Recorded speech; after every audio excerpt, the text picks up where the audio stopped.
दोस्तों, एक ऐसा प्लेन जो अपनी उड़ान तो भरता है लेकिन अपनी लैंडिंग 37 सालों बाद करता है। नमस्कार दोस्तों, एक बार फिर से आप सभी का स्वागत है स्कैरी टॉक्स में। दोस्तों, हमारी कहानी की शुरुआत होती है 2 जुलाई सन 1955 से।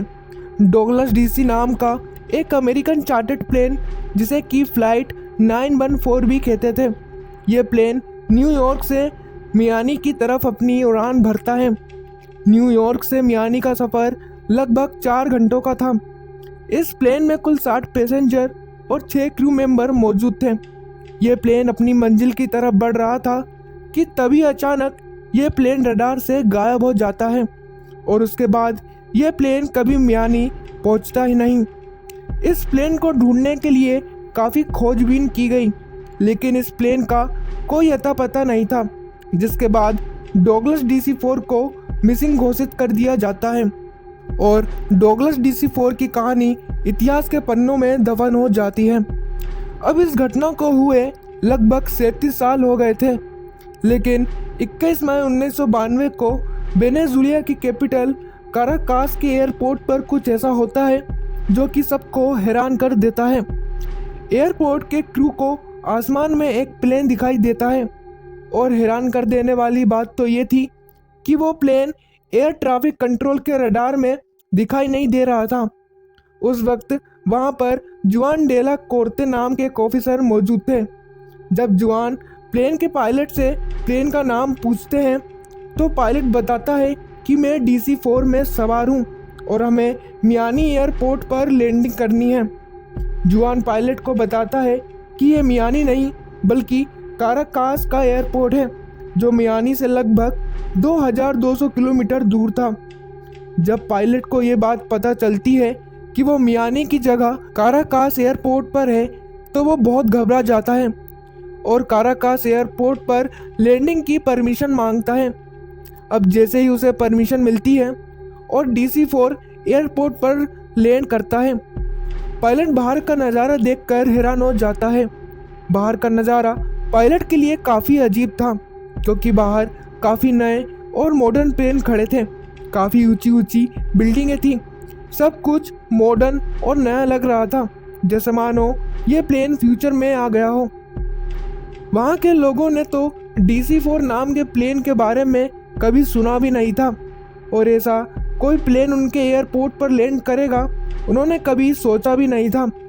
जब एयरपोर्ट की ट्रैफिक कंट्रोल टीम पायलट से बात करती है तो पायलट को यह पता चलता है कि वो साल 1992 में आ चुका है और ये बात सुनते ही पायलट काफ़ी हैरान हो जाता है और वहाँ से टेक ऑफ करने का फैसला लेता है। आखिरी बार जब वो प्लेन टेक ऑफ कर रहा था तो पायलट के हाथ में एक फाइल थी जिसमें से एक पेज नीचे गिरता है और फिर वो प्लेन टेक ऑफ कर लेता है।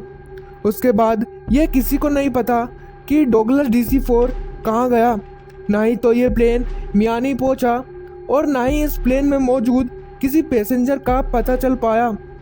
वो पेज जो कि पायलट की फाइल से नीचे गिरा था, दरअसल में वो एक कैलेंडर था, वो भी साल 1955 का, जो कि ये साबित करता है कि यह घटना सच्ची थी। लेकिन सवाल ये उठता है कि सन 1955 में निकला ये प्लेन 37 सालों तक कहाँ था? क्या डॉगलस DC-4 ने टाइम ट्रेवल किया था? अगर ऐसा हुआ था तो रियल वर्ल्ड में ऐसा सिर्फ 2 ही तरीकों से पॉसिबल है। पहला, तब जब कोई ऑब्जेक्ट ब्लैक होल के बहुत करीब पहुंच जाता है, और दूसरा जब वो लाइट की स्पीड को मैच कर लेता है। अब अगर कोई प्लेन पृथ्वी पर उड़ रहा था तो उसका ब्लैक होल से सामना होना या फिर ब्लैक होल तक पहुंचना नामुमकिन है।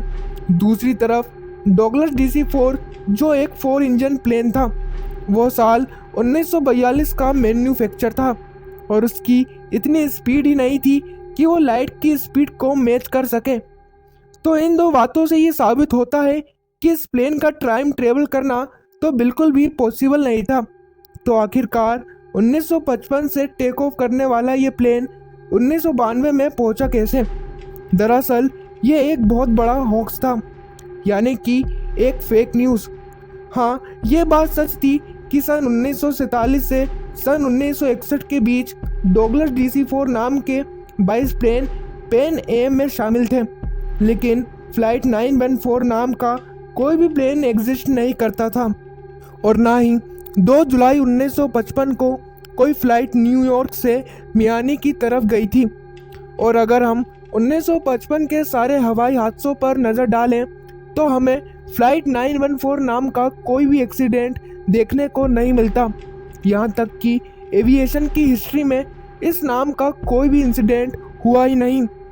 इंटरनेट के कुछ सोर्स में तो ये भी बताया है कि प्लेन 37 साल नहीं बल्कि 30 साल बाद लैंड किया था और कासाकास एयरपोर्ट पे यह 1992 की वजह 1985 में पहुंचा था।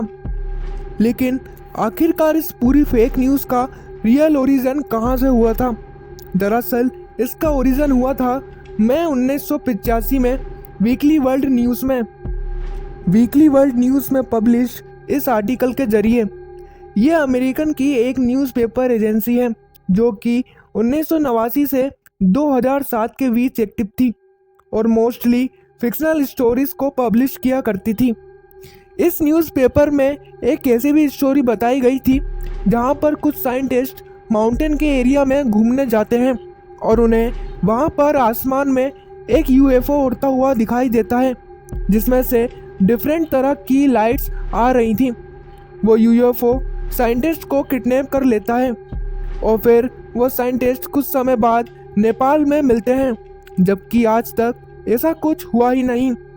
यहाँ तक कि वीकली वर्ल्ड न्यूज़ ने इस आर्टिकल को एक नहीं बल्कि 2 बार पब्लिश किया था और दोनों ही आर्टिकल में इस घटना के विटनेस जुआन डेला कोर्ते की फ़ोटो तक डिफरेंट हैं। ये दोनों ही फ़ोटो स्टॉक इमेज हैं और इनका डोगलस DC-4 या फिर काराकास एयरपोर्ट से कोई भी लेना देना नहीं है।